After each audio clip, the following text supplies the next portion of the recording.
Dave, welcome to the show. Can you give us some tips or tricks on how we set people up for success when we hire people remotely? Our clients employ talent in 185 countries around the world.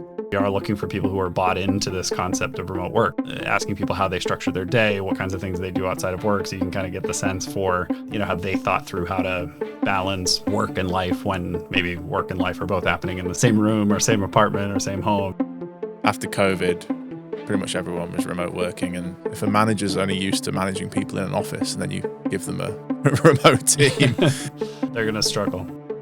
And you can isolate yourself quite quickly. Over the years, we've seen big statements from Google, Facebook, calling people back into the office. What's your view on this? What are you seeing?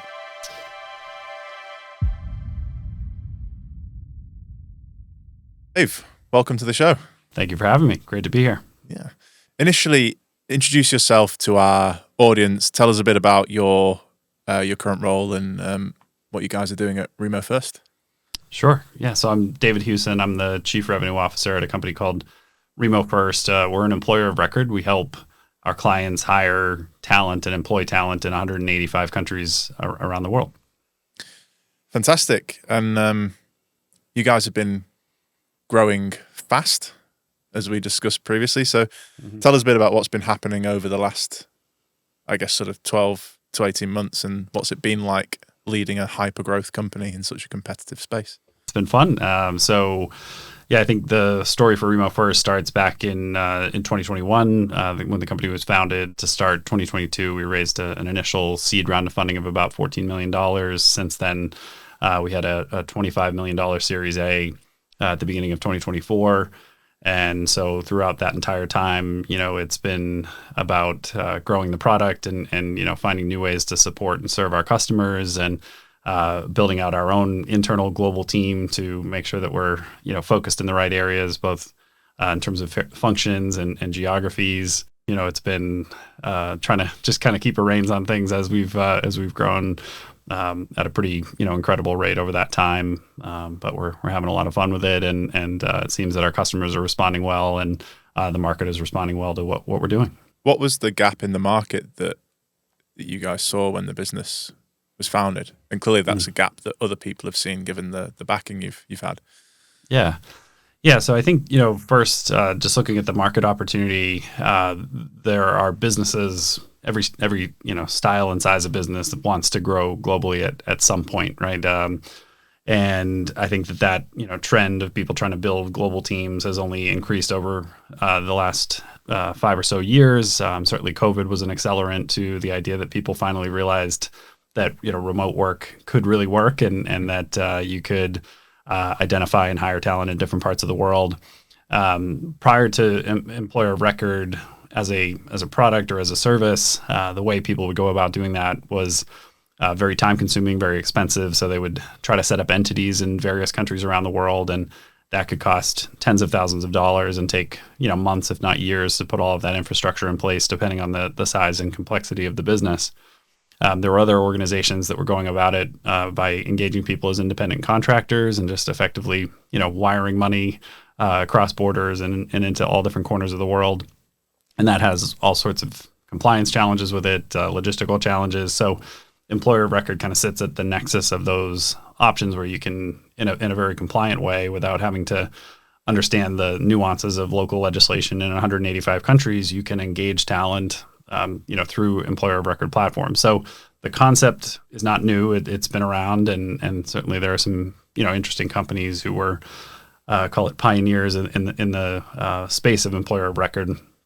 But what people recognized was it was actually very expensive. So even though it had this kind of magical connotation of being able to hire people in a few days in 185 countries, it was costing them, 20% of someone's payroll, or over $1,000 per employee per month, and that is not particularly scalable for a lot of businesses. And so we saw that and saw that people were responding really well to the concept and to the product, but maybe not to the price point, maybe not to the way it was being supported. And so we entered the market trying to be the most efficient global employer of record, with pricing that is 30 to 50% of the cost of our competition, but delivering all of the same value is what was currently out there, and that's at least as a starting point, been a really great point of differentiation for us. Yeah, you might have been able to see on my face as you were talking that I've been through some of the some of the stuff you're talking about personally, whether it's working with local companies to hire local staff, and then you're being told something, but often these are in kind of developing markets, and quite often you can be then taken advantage of. Employing people as contractors, that's a whole different ballgame and creates a lot of kind of complexity in terms of managing people and having systems and processes. So I can completely see the the value proposition here. Yeah. You've grown the team now. I think you're at around 150. That's right. Right? People globally. The internal team. Yeah, fantastic. And they're all remote. Yeah. They're all working around the world. So that's correct. Learning by doing.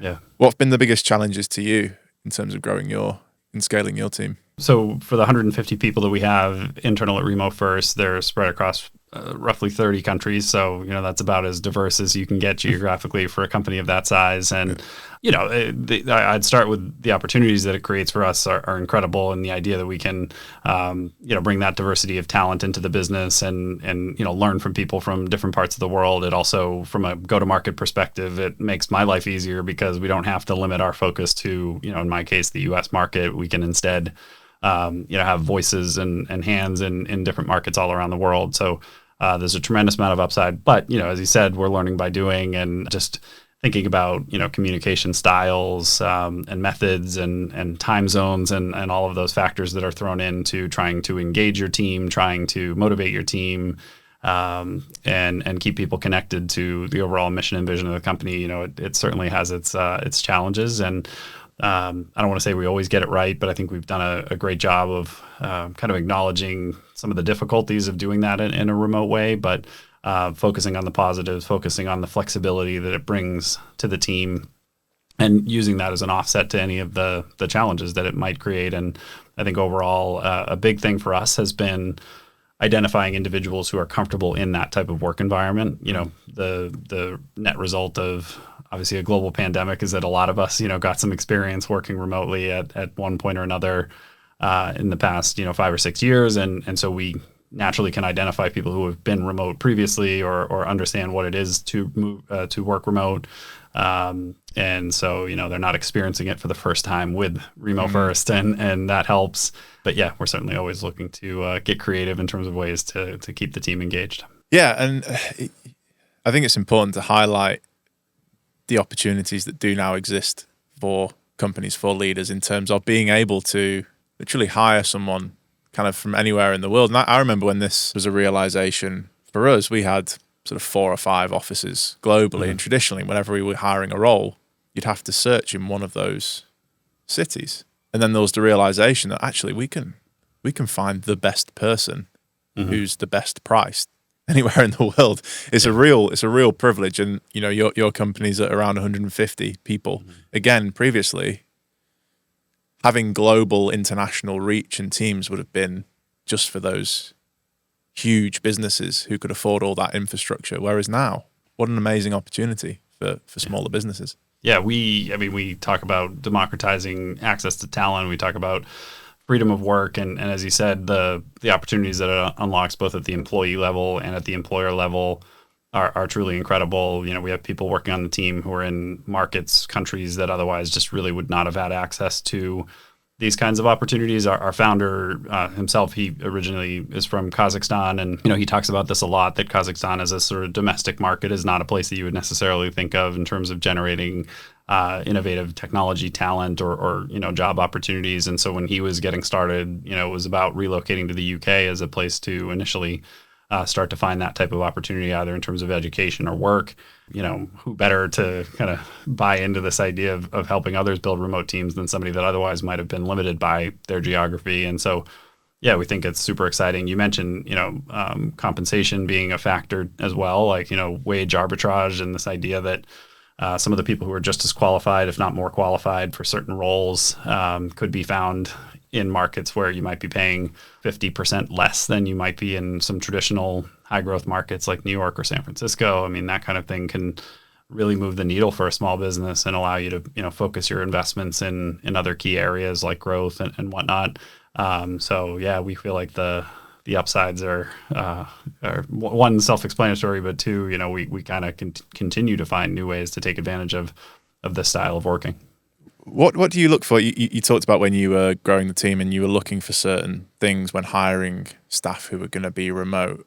Mm-hmm. What are some specific questions you might ask, or can you give us some tips or tricks on how we set people up for success when we hire people remotely? Yeah, I think, starting with some of the more tactical things, like you obviously want to identify people who have a setup that actually, lends itself to remote work. And so, whether it's in the place that they work, whether it's at their home or they're working from a co-working space, in their city or whatever, it sounds obvious and maybe simple, but that's also a very important consideration. Do you have access to internet that is going to work, when you need to be on the phone with customers and that you can get in touch with us? I think from there, we are looking for people who are bought into this concept of remote work. So we have that benefit of finding people who want to work at Remo First because they have in some ways benefited in their lives from remote work. And so whether they're supporting our customers, developing our products, or selling the service, we want to find those people that are willing to fly the flag for remote work. And those people then, naturally tend to be comfortable working remotely. Some of the other things are just like, asking people how they structure their day, what kinds of things they do outside of work. So you can kind of get the sense for, have they thought through how to balance work and life when maybe work and life are both happening in the same room or same apartment or same home, that sort of thing. So those are all things we either, look for or want to hear from candidates as they're coming through and talking to us. And then the last thing I'll add is, time zone. I think sometimes like with remote work absolutists, like there's this idea that you literally should be able to do any job from anywhere. And I think, that's true for some roles, obviously, but there are other roles in any business, especially a business like ours, where you do actually need to be available in the time that the customer needs to reach you. And that sometimes lends itself to work from anywhere, but often you do need to be in at least some sort of reasonable time zone reference point to where your customer is. And so that's something we also are very transparent about with our candidates if that's something that comes into play for their role. How do you go about building that kind of internal culture when you've got such a diverse team spread across different countries, again, all sorts of different backgrounds, beliefs, ideas? Yeah. How do you combine all that into a sort of a winning culture? It starts with just being aware of that. And, of course, we all come into work with our own biases and experiences. And, I grew up in the U.S. and have mostly worked and lived in the U.S. my entire life. And so where normally, I might get on a Monday morning and want to talk about, the football game, American football game that happened yesterday and some of the interesting stories in the news here. You could be met with blank faces because there's a lot of individuals that are going, I have no idea what you're talking about or who these teams are and that sort of thing. So yeah, just sort of broadening your perspective on, for me as a leader, it's important to kind of actually try to stay up on what's going on in different parts of the world and being able to, understand those reference points and certainly like being respectful of holidays that are obviously not necessarily, things that are obvious to me when I log in the morning and that kind of thing. From there, I think it goes into just more communication than you think you might need. It's just harder to keep people plugged into what's happening in different departments inside the business. I mentioned before about being like kind of continue to be aligned to our mission and vision and goals. So, asynchronous communication through video and audio and, Slack, not that I'm a paid representative for Slack, but there's a lot of really interesting ways you can leverage Slack to get your message out. And so I've started doing like, every Friday I get on and just talk to my entire team of roughly 70 people, just kind of whatever's on my mind that day and some of the things that have gone on in the business that week and some of the things that we're looking forward to in the weeks and months ahead. And I think that's resonated well with people. So, it's about being aware, being respectful, and then just, finding more and different ways to communicate to keep people plugged into what's happening. Completely. I think finding those there's so many communication tools now. It's just finding those tools and those kind of methods that work for you and you can sort of do consistently, right? Yeah, and I think, on that, one thing that we found is being really kind of demanding and I guess militant about where that communication happens. Like, it's especially in 2025. I mean, there's just so many different tools you can leverage, and everybody's got their own fun, freemium software that they're trying and all that kind of thing. But as long as we center everybody around the idea that, Slack, for example, is going to be the hub of communication, that setting the right expectations on what we would do in Slack versus an email. We have one place where we're going to do our knowledge sharing across the business. In our case, it's Confluence. I think, people do run into problems, and we've seen it ourselves where, this person's doing something in Notion, this person's doing something in Confluence, you've got Slack, somebody else is like, oh, I sent that in an email. And so establishing those methods of communication and ways of working right during the onboarding process to say, don't tell me you've missed that Slack message, because that's actually where we're going to communicate a lot of the important things in the business. That's not to be overlooked. How do you manage your time if you've got this global team? It's probably a weak point of mine is, I've been in sales and go-to-market teams for most of my career, and happen to have also always worked in companies that did have some element of a global team. So, I've never put particularly tight boundaries on sort of what my day looks like and all that sort of thing, just because I'm in the type of role where I do need to be available to our internal team, quite often.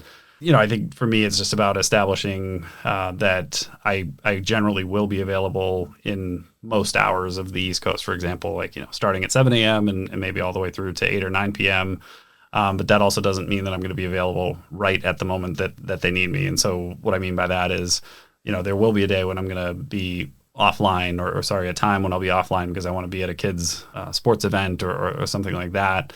And so just please be respectful of that, but also recognize I'll be happy to respond to an email at 10 p.m. if I'm sitting up and not doing anything, and make sure I'm available to the team. So for me, it's about integrating, my personal life into my work life rather than kind of defining really tight boundaries and saying, oh, I'm unavailable from these times to those times. But I don't necessarily expect that of my team. That's just how I've chosen to, operate. Have you done much sort of traveling to meet the teams around the world, or have you built those relationships? Yeah, good question. So this is actually a hot and controversial topic, internally for us, but also I know for other remote companies. We know of some companies that we, clients of ours, companies that we partner with and respect, who have allocated a fair amount of their budget and time to doing, full company get-togethers and offsites and things like that. We do invest in that with certain departments and certain teams within the company on occasion.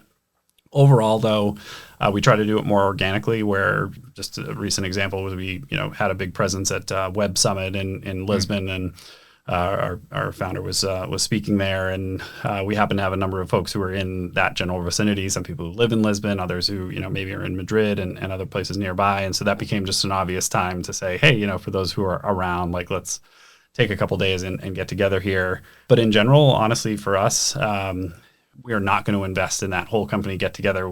It's hundreds of thousands of dollars for organizations to do it right. And frankly, we've always said we'd rather allocate that money to, things like benefits and other things that, really matter, I think, to employees. It's not to say that we don't see the value in that physical connection, but, for us, we'd much rather never have layoffs than be investing hundreds of thousands of dollars in fun offsites at 5-star hotels. So, yeah. We actually did, it was before COVID, but not long before. Mm-hmm.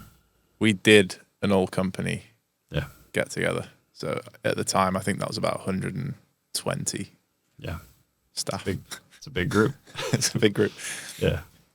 People still talk about it today. And it was great. However, not only did it cost, like you said, hundreds of thousands to put on, it was what happened afterwards. Yeah. As all the team are like flying back to various locations around the world, you then lose sort of a week to 10 days almost in productivity. Yeah. So the cost of the trip actually isn't just the cost of the trip. It's actually Great point. Yeah. So Great point. And I tell people now, and I get asked this all the time, when are we doing it again? Right. I'm like, well, it cost the company $1 million. Right. No, yeah, you're exactly right. Yeah. So, yeah. And I mean, we even have like the challenge of like given how broadly geographically diverse we are, like getting access to visas for all of those people is Exactly. not easy. And then I've also seen it, backfire where, and all due respect to people who do it, but President's Club trips, like if you're familiar with the concept, right, with sales organizations, like, I've been at a company where they invested quite a lot of money in that and it became a big recruitment tool for their sales org. But for the people who attended, it was amazing, and you never wanted to leave. And then for the people who didn't attend, like we actually had retention issues because they were seeing everybody posting photos from these beautiful locations, and it created a bit of animosity there and all that sort of thing. So yeah, there's it's not as simple as just getting everybody on a plane and having a few fun days. So. Absolutely not. Yeah. So going back to the culture issue, and again, I've always found. When you have people in an office, you can walk in and you can get a real feel for what's going on, how people are working together, what the vibe is. How and do you kind of track culture within Remo First? How do you go about doing that? And what is it that makes you confident that you've got people moving in the right direction? Yeah, I think we do. So, employee satisfaction surveys are something that we do, quite regularly. We also make it a point to host, either departmental or all hands meetings, probably more often than most companies would. So it gives people an opportunity to ask questions of our, myself or our founders or other leaders within the business, or talk about, what our strategy is. And so through those various channels, I think we do a good job of keeping our finger on the pulse of, where the team is at and things that are causing them challenges or frustrations. And if you do it often enough, obviously you're not going to go too long before you catch one of those things that might be, we're hearing this from more than just one person, and maybe this is something that we should address. And we have a great, internal HR team who focus on hearing those voices, making sure that those things are amplified where they need to be, and that we can address some of those things. And then some of it I put on it's not to be overcomplicated either, right? You have individual line managers, and that's a part of obviously building your leadership structure, but saying, I don't want to create 20-person teams where it's going to be very difficult for that individual manager to have a sense of what's going on across their org. I'd rather focus on, smaller 7-8 person teams where I can trust that line manager not only understands like the numbers of their team and their results, but also can take that time each day and kind of understand where people are at more personally. I think, some of the things that have been, well publicized, but it's this idea that in a remote work team, like you can't just hop on for that one-on-one and just go straight into, okay, what were the numbers this week? Like we actually want to spend a couple of minutes at the beginning talking about what's going on in someone's life and things that are happening that are important to them or causing them to be distracted, whatever it may be. You do need to allow time for that. I don't care, how cutthroat you may be or how aggressive your goals may be. You've got to allow time for that. And we do.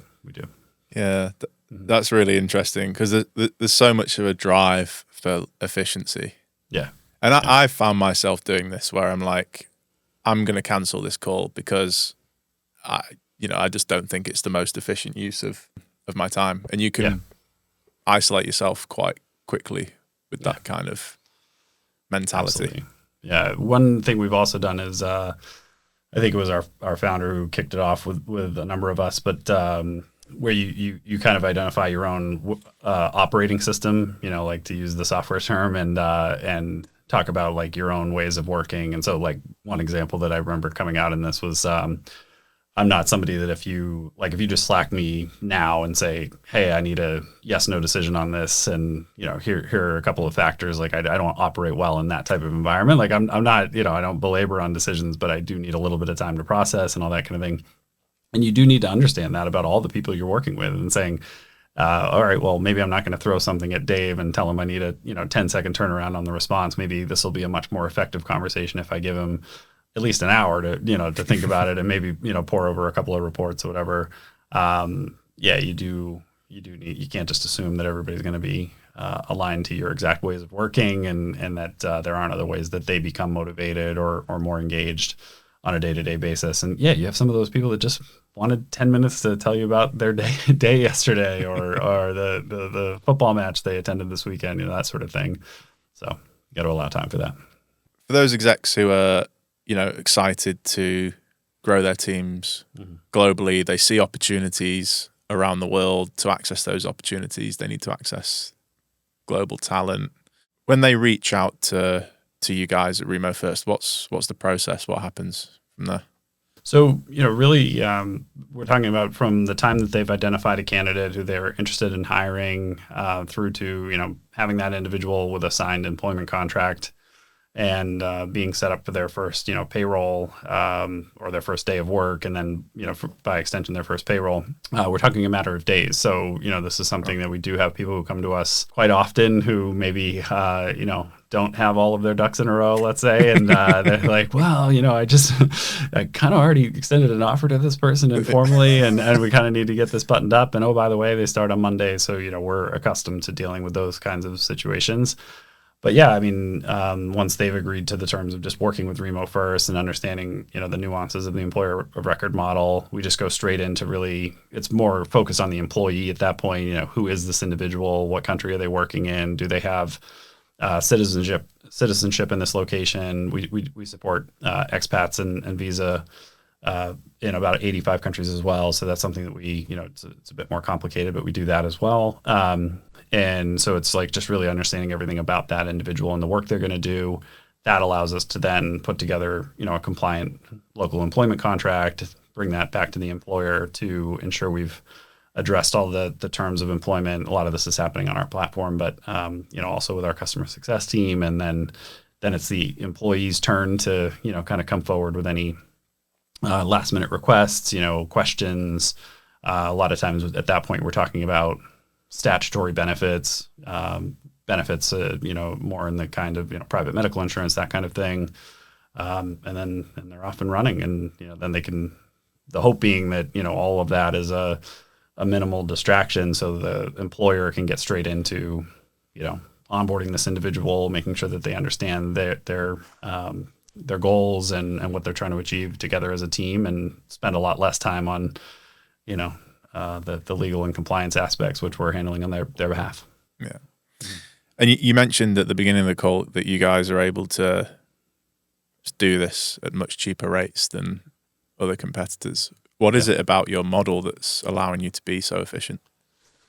Yeah, so one of the critical aspects for us is that we engage through partners in all of the countries in which we operate. So across 185 countries, we are working with local experts who have been operating in these markets in many cases for 15 to 20 years, who have expertise in employment law, expertise in payroll, employer taxes, and local compliance from an HR and legal standpoint. And the service that we're providing, so the invoicing, the day-to-day communication, the platform, that's all Remo First, but that last mile, if you will, of the actual delivery of a pay slip, for example, to the local employee is happening through our local partners. And that has a number of benefits in terms of these individuals have operated there for long enough that they do really understand, compliance at a very intricate level. And in many cases, they're the ones sort of helping set policy around around how to employ people compliantly in these jurisdictions. But for us, it also means that like the infrastructure that's required to build out a network of 185 countries of support is far more economical than organizations who have gone out and built their own entities in all of these countries and then have to hire their own local payroll teams and their own local HR teams. And for us, we can extend the savings that we've realized as a result of not building out that local infrastructure and leaning on these experts, and we can pour that back into R&D and into our customers in the form of lower costs. It's an interesting market right now because obviously after COVID, pretty much everyone was remote working and some people got called back to the office, but a lot of people stayed remote. And obviously over the years, we've seen pretty, big statements from companies, like Google, like Facebook. Yeah. Who you'd think would be quite open-minded in terms of people being able to work remotely, calling people back into the office. Yeah. What's your view on this? Mm-hmm. This hiring marketplace globally? What are you seeing? I think it's interesting. It's somewhat ironic coming from some of these organizations. So first of all, I don't pretend to know what's right for every business, and I completely understand why some people would be all in one direction or all in on another direction.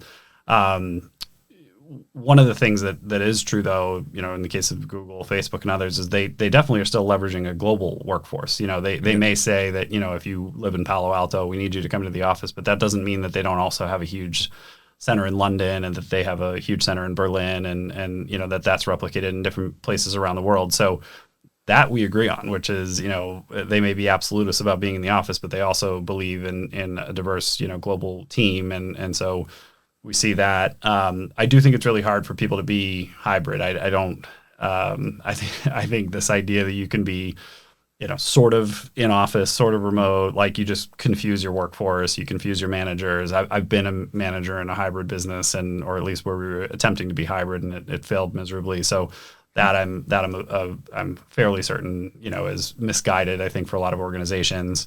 But yeah, I'm not, as I said, not an absolutist. That it doesn't mean that there aren't benefits to going into an office a few days a week. But yeah, from my perspective, like the thing we do agree on is global workforces are going to be better. Those companies are going to move faster.